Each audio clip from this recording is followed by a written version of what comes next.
Money Radio, discussing the business of making and spending money.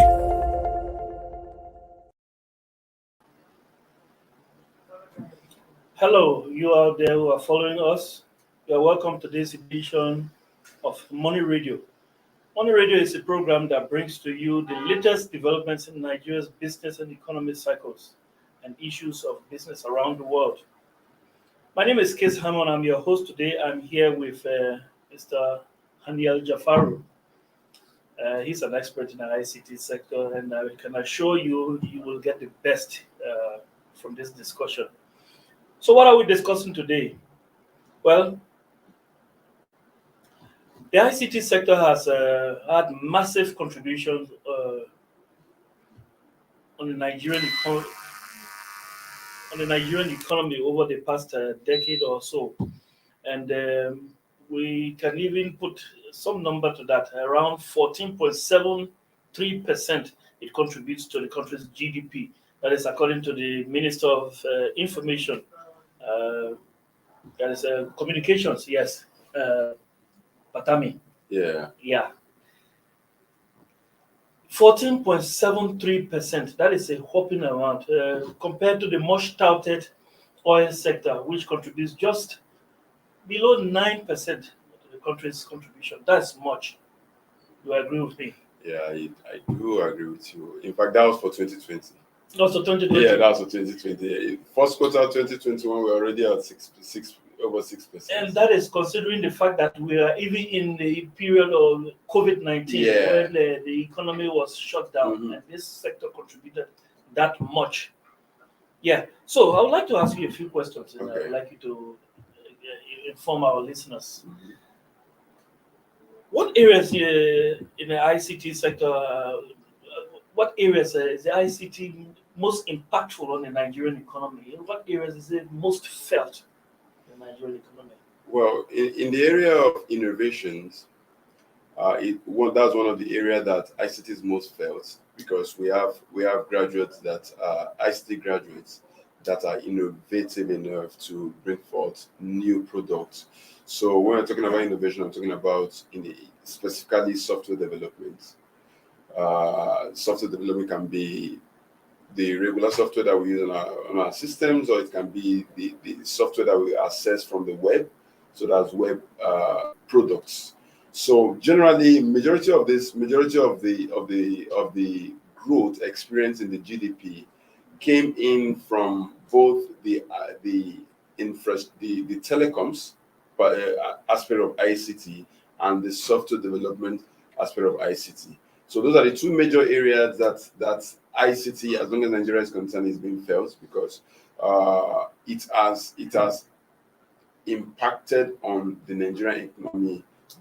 It has been a major impact on the Nigerian economy, and it's in fact considered to be the fastest growing sector in Nigeria, starting from when it started its growth in 2020 down to the first quarter that was published in May. First quarter GDP report that was published in May.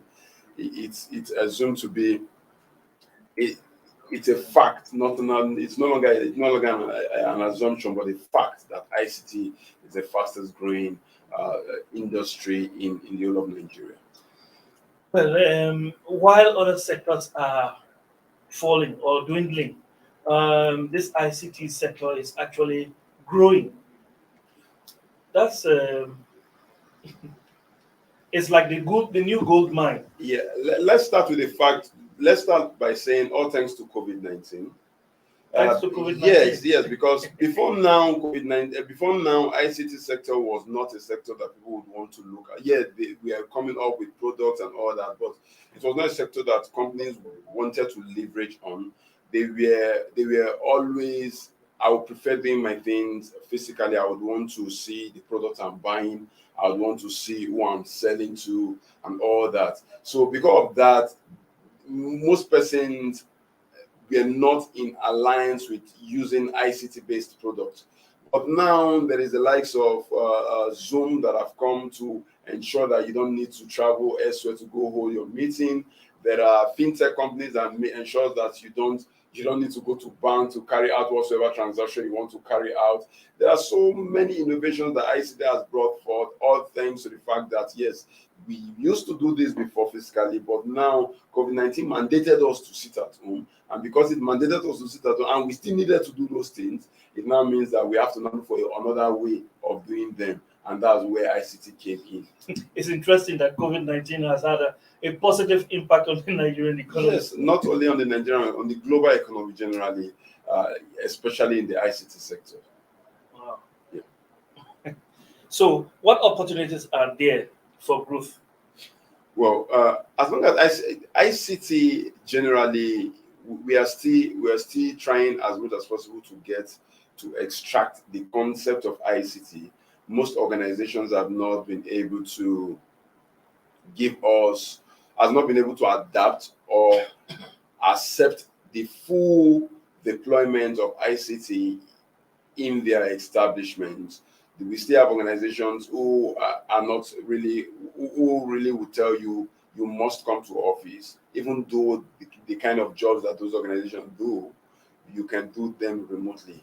Yes. So beyond that, there are things that the government needs to also put in place to ensure that corporate organizations and individuals begin to adapt and accept ICT as now the new way of doing things, because it's truth being told, it's now when we're talking about the new normal is because ICT is there. Or no ICT would have gone back to the old normal. But ICT has made the new normal possible, but now it's not the place where corporate organizations will need to accept this new normal by integrating ICT into their operations, integrating ICT into their budgets, integrating ICT into every aspect of the organization, just to ensure that there is smooth running. And in the case of another pandemic, which we don't hope for, the organization would not is already prepared for something like that. So the government first of all needs to ensure that quickly there is the 5G is quickly deployed. The controversial 5G. let's the controversial 5G. But most persons have come to realize that majority of all the statements made about 5G, they were all conspiracies, because as it stands now, about 61 countries have deployed 5G. I will come back to that 5G. But let's talk about ICT. The new normal, as you put it. Yeah. I want us to picture a city like Lagos. Okay. Lagos, with what you've just described. Mm-hmm. People spend hours in traffic. Mm-hmm. Some people die in traffic. Oh, yes. Some, if you like, pregnant women give birth in traffic. Yes. With what you've just described, yeah, it means people can save time. Yes. People can save money. Mm-hmm. Office spaces. Yeah. Because beyond that, even they can even save. They can even drop their cost.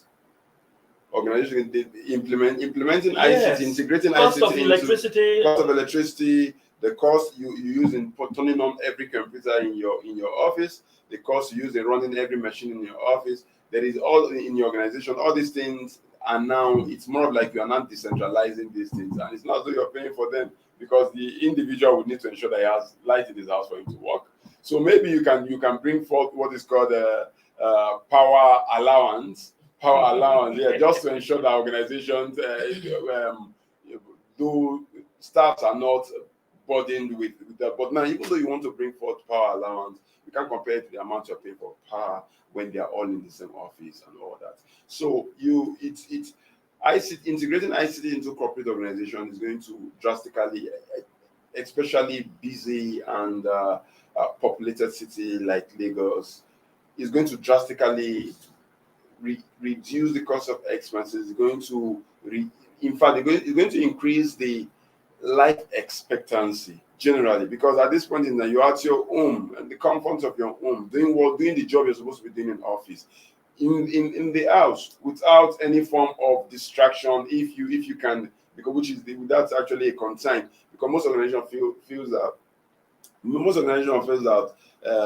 being at home you will be distracted, so they want you to come to office. But if you can set your organization that I can do everything without being distracted, everything would go on smoothly.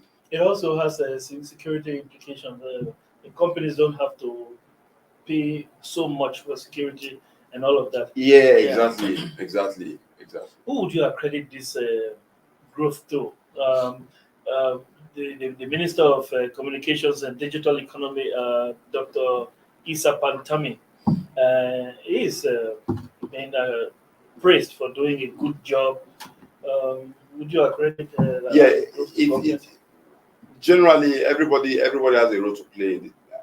Everybody has played a role in ensuring that we are where we are today in the ICT industry.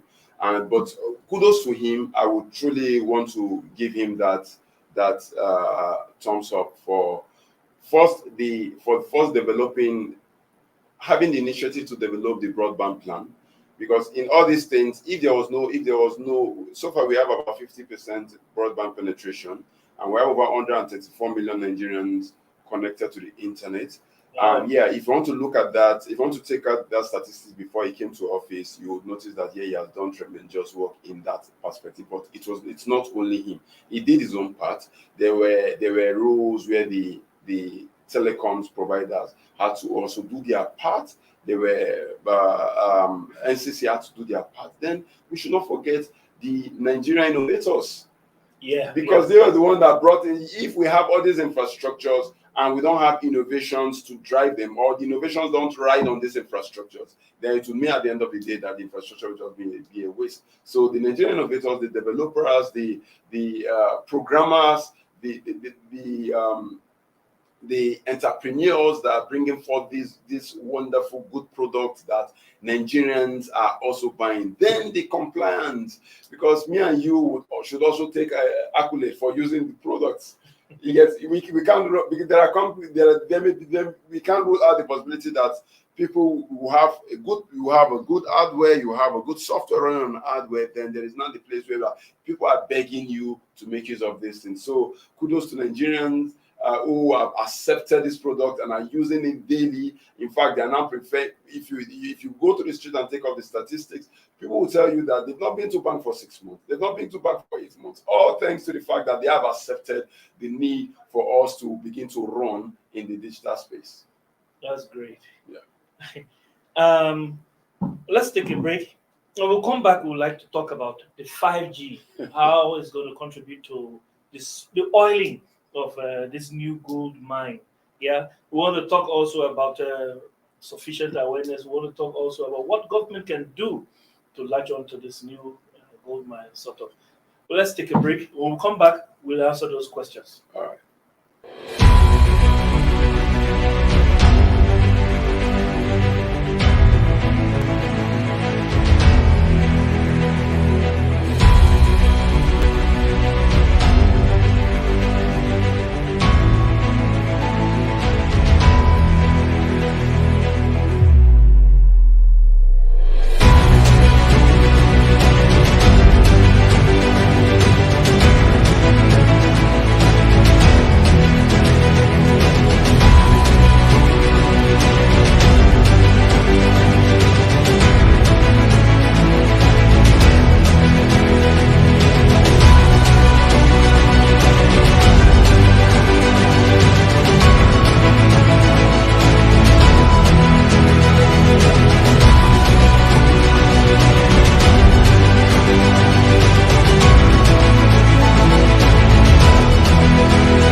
Money Radio, discussing the business of making and spending money.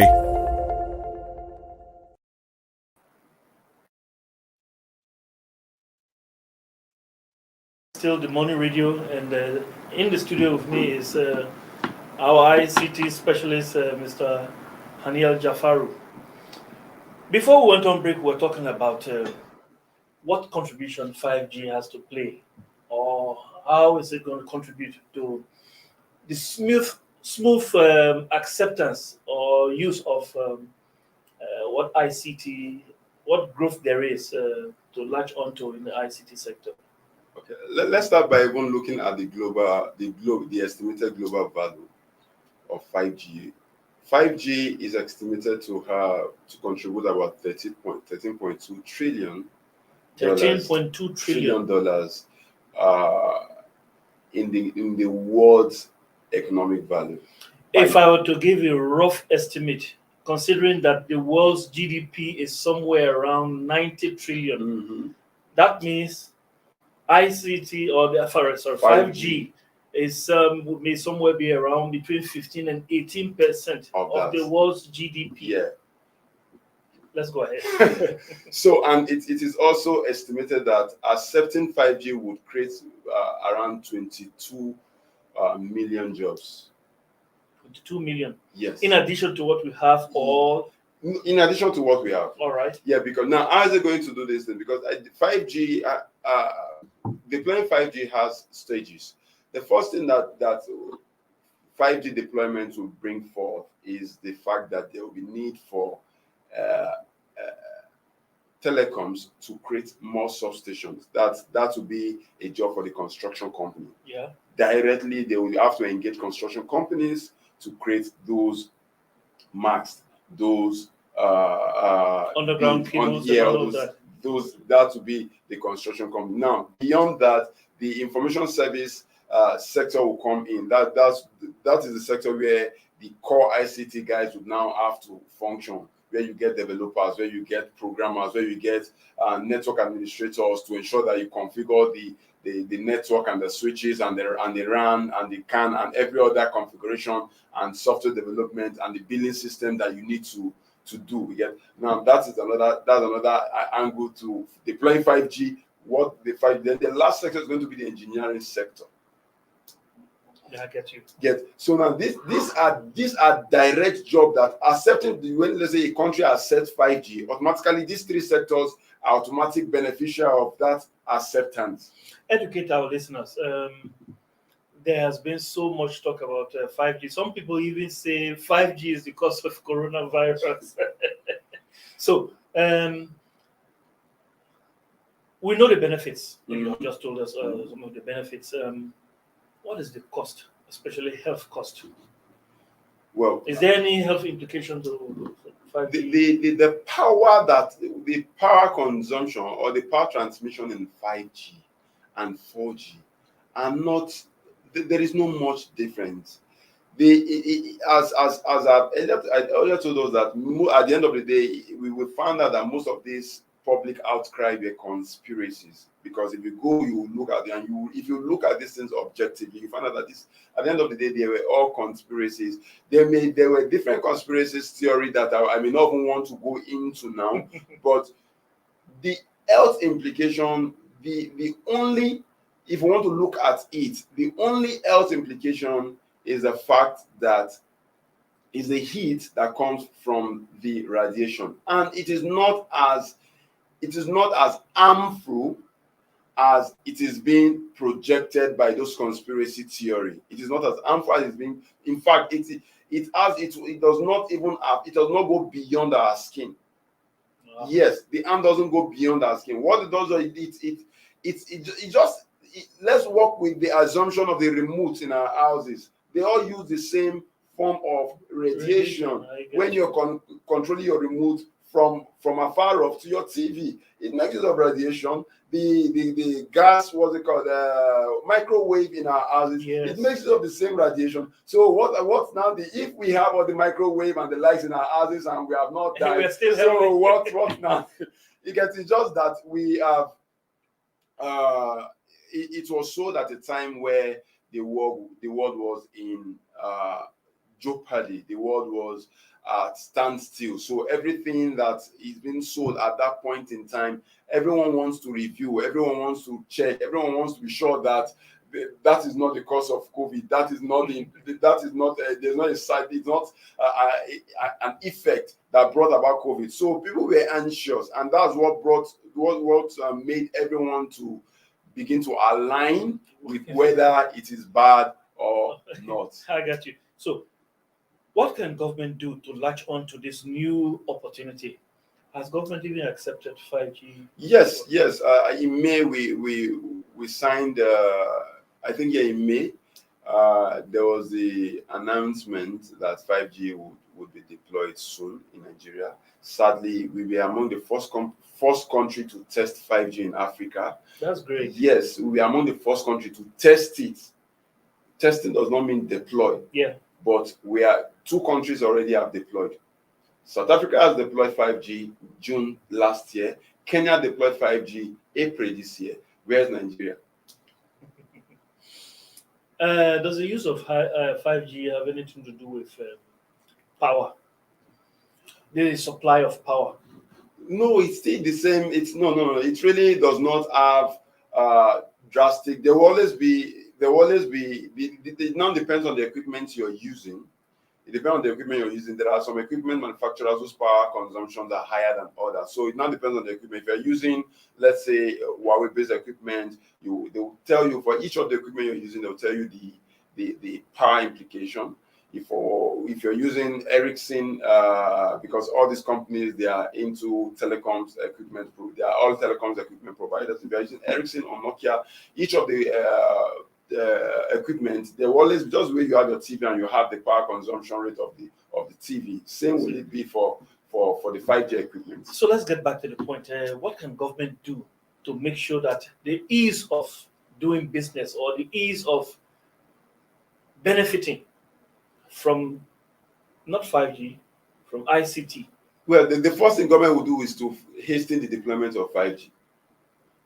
Yes, right. Because 5G generally is going to bring, beyond a direct job, it's going to bring new business opportunities. It's going to bring new ideas. It's going to facilitate new innovations. So if countries like South Africa and Kenya are already using 5G, and we, Nigeria, being the first country in Africa to test 5G, we're yet to use it, we're yet to deploy it, then it means we're already backward. For what reason? Why were we the first and we haven't deployed it yet? Well, the peculiarity of the Nigerian citizens require a level, the Nigerian community generally require a level of careful decision making.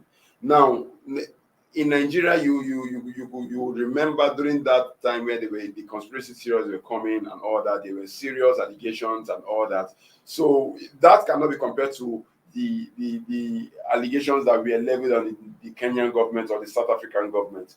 Because Nigerian people, Nigerians are generally sensitive to things like this, and because of that, the government will need to ensure that they are taking things one at a time. Now it has died down. People have accepted the fact that 5G has come to stay, and there is nothing we can do but to accept it, and there is no level of harm that has been projected and all that. So now the government is ready to deploy, and they've signed agreements with certain companies to deploy. I think they've even issued out bidding for 5G frequencies. So that's it. Then beyond the 5G deployment, there is need for the government to continue to invest in broadband infrastructure. All right. Because the government needs to invest in broadband infrastructure so that it would also expand the internet penetration rate, because if we have 100% internet penetration rate, even though we know that no country in the world has been able to do that, but it's possible. I don't think if there's any country that has been able to achieve that. No. But notwithstanding, with 50% penetration rate, if we're able to invest more in broadband infrastructure, which the Honorable Minister is pushing using via the broadband master plan, then it would mean that more persons would get connected to the internet, more persons would experience the internet and would now have to decide whether to accept or not. But majority of persons will accept using the internet. Then the third thing that the government needs to do is to begin to look at a way to encourage innovation hubs, because when you have the infrastructure, as I earlier mentioned, and you don't have the innovators, the innovation hubs are more of like incubator hubs. Yeah. That's where ideas are being born. That's where ideas are being nurtured. And once the ideas are nurtured, funds are being raised usually from that same hubs. And at the end of the day, products are developed for Nigerians to accept and the world generally to accept. So if we have more innovation hubs,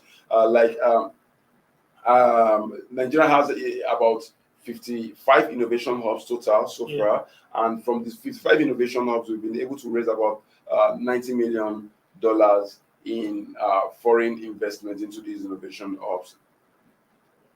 Products coming from, compared to South Africa that has 59 and they've been able to raise 60 million. That means the more innovation hubs we have, it will mean that more money will be coming into the country, which will be influenced by the ideas and the products that the Nigerian citizens and the software developers and the entrepreneurs will be bringing forth for the world to buy. That's good. Then I would want to rest with the fact that there is still need for us to carry out extensive research in the ICT, because as it stands now, what we're doing, we are following the leads of countries like US, countries like China who have invested, and India who has invested heavily in ICT research. Yeah. Nothing stops us from investing in our own ICT research for others to follow us. So those are things the government can do to ensure that, yes, we are ready and fully ready to go digital. What about awareness? Is there sufficient awareness being created? Awareness.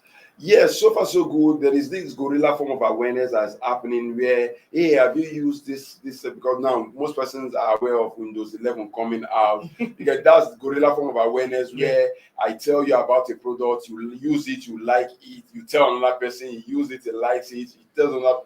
But directly when we're talking about awareness from the government, I think there's a whole lot of things that needs to be done. The awareness can start from integrating it even into our curriculums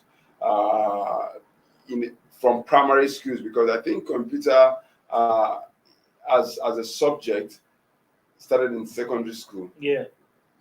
We need to take it down to primary school. Some schools actually have some schools have that. Yeah. So that we need to then, beyond just saying computer, we also need to also show them, because most persons, they just hear about computer. Most schools just hear about computer, but they've not seen the computer. They don't know what it looks like. They don't know how it looks like. They don't know how it feels like. So beyond, especially public schools. So beyond telling them about computer or teaching them about computer, we also need to show them how this computer functions, and we need to also redesign our curriculum. In 30 seconds, because we're out of time, what is the future? What is your projection of the future for ICT in Nigeria? 30 seconds. ICT generally is going to be, as you've rightly just as you've rightly put it, ICT is going to be is the new gold mine and is the new oil that Nigerians should leverage on. If we're able to put in all necessary things in place, all necessary infrastructures, we've developed the human capital perspective, because there is need for us to develop the human capital perspective. There is need for us to put in all necessary infrastructure. Once we have all these things on ground and in place, ICT would single-handedly run the country, grow the country, and bring forth foreign investors. Our listeners are hearing you. They will quote you. Yes. Thanks for being there with us, our listeners and our followers. It's been a nice one over the past half an hour. Thanks to you, Mr. Jafaru, for being here. Thanks to our producers. We look forward to another day, as tomorrow, for another bumper edition of Money Radio. We always invite you to follow us.